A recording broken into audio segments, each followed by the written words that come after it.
Agárrate con Patricia Poleo. Regresamos con Agárrate. En el segmento anterior vieron ustedes por segunda vez en repetición el análisis que ayer hice de las declaraciones de Iris Varela, en la que ella intenta explicar lo que ocurrió en la cárcel de Nueva Esparta, declaraciones que le da a la periodista Leina Sanguino, que además es temerosa para preguntar, ¿no? Bueno, ya tenemos vía Skype para tratar este tema a quien yo considero es un experto en la materia. Se trata de Carlos Alberto Nieto. Él es abogado, especialista en derechos humanos y además es coordinador general de la ONG Una Ventana a la Libertad y es profesor universitario. Buenas noches, Carlos, ¿cómo estás? Hola, Patricia, buenas noches, ¿cómo estás tú? Bueno, yo quiero que hagamos un análisis general de esta situación, ¿no? Yo hice más o menos una segmentación ayer y la repetimos hoy de lo que ha sido la respuesta de la ministra para Asuntos Carcelarios o Penitenciarios, Iris Varela. Pero aquí el experto, Carlos, definitivamente eres tú, ¿no? En primer lugar, has pedido en nombre de la ONG y además como autoridad en la materia carcelaria y de derechos humanos la destitución de Iris Varela. ¿Por qué es esta solicitud? ¿Fundamentada en qué? Bueno, mira, en primer lugar por todos los acontecimientos, o sea, digo el detonante final, porque no es exactamente por los acontecimientos de Margarita. Digamos que lo que acaba de ocurrir en la cárcel de San Antonio Margarita fue el detonante de todo lo que ha ocurrido a lo largo de 4 años de una terrible gestión. Yo creo que el armamento que exhibieron los reclusos dentro de la cárcel es una prueba de todo esto. Esto que vimos en Margarita puede ocurrir en cualquier cárcel de Venezuela en cualquier momento. Entonces quiere decir que nos han engañado o han engañado a todo el mundo diciéndoles que las cárceles se han recuperado, que hay un nuevo régimen penitenciario, que no hay armas. Yo la escuché en algún video decir en esto ayer, un video viejo donde decía que no había ni hojilla dentro de una cárcel.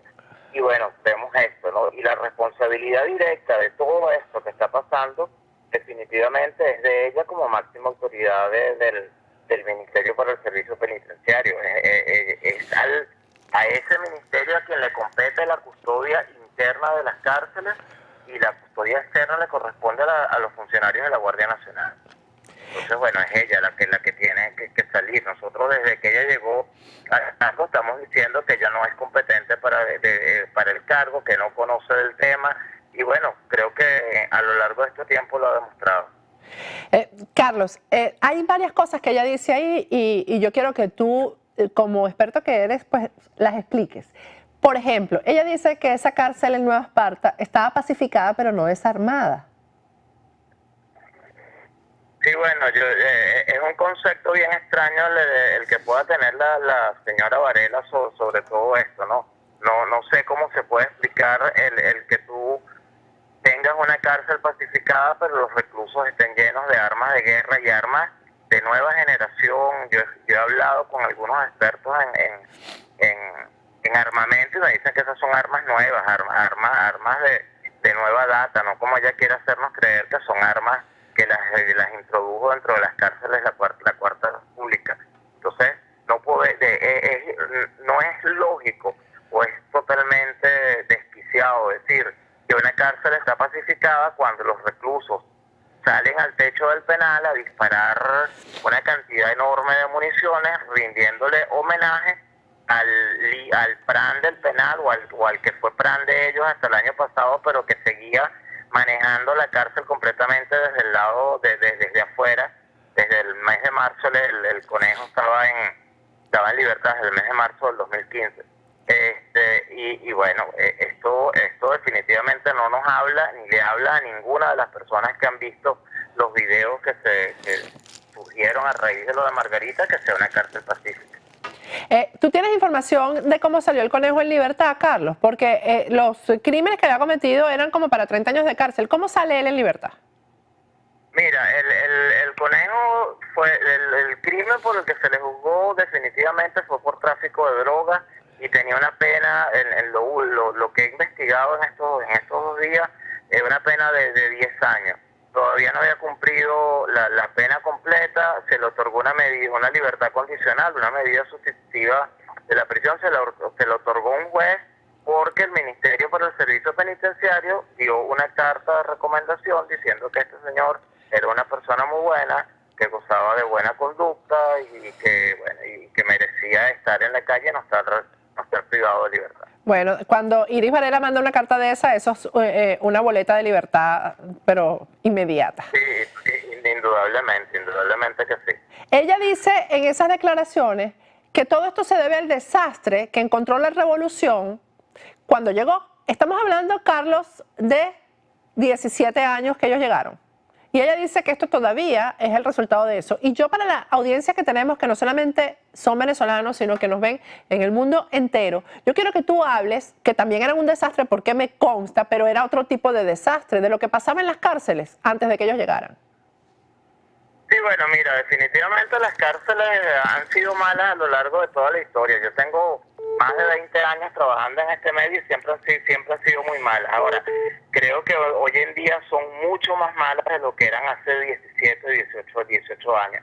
Hace 18 años no existía el armamento tan grande que vemos hoy en día dentro de las cárceles. Muchísimas de ellas, o la gran mayoría, armas de guerra que solo deberían estar en poder de las Fuerzas Armadas Nacional.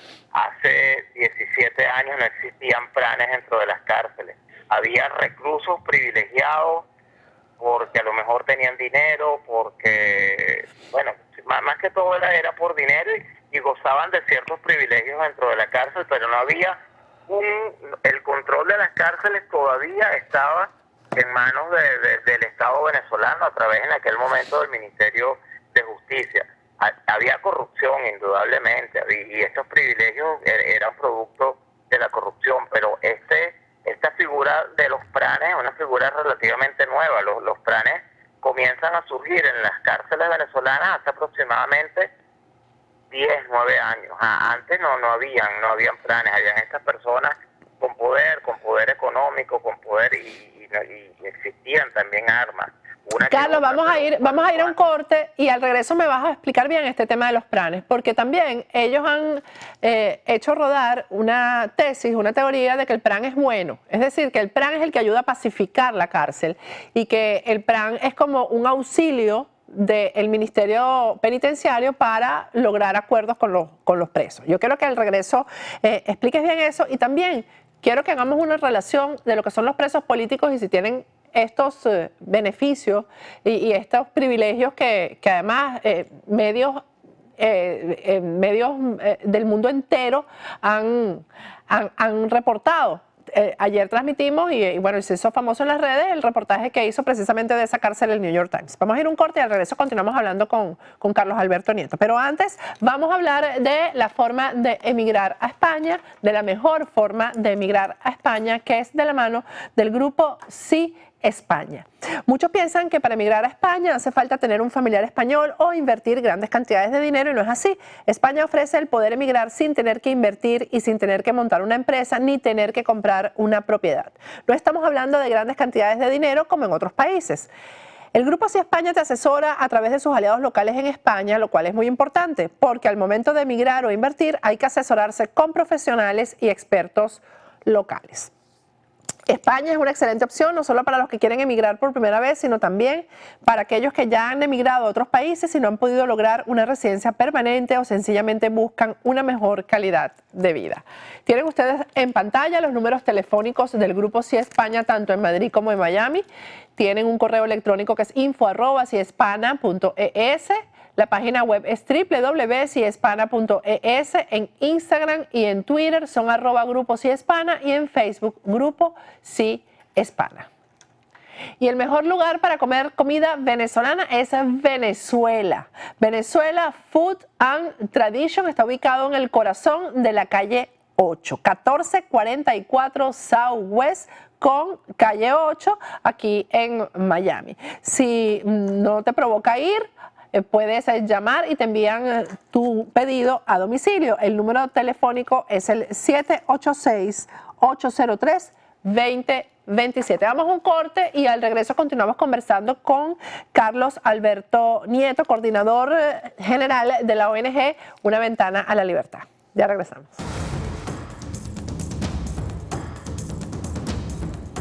Agárrate con Patricia Poleo.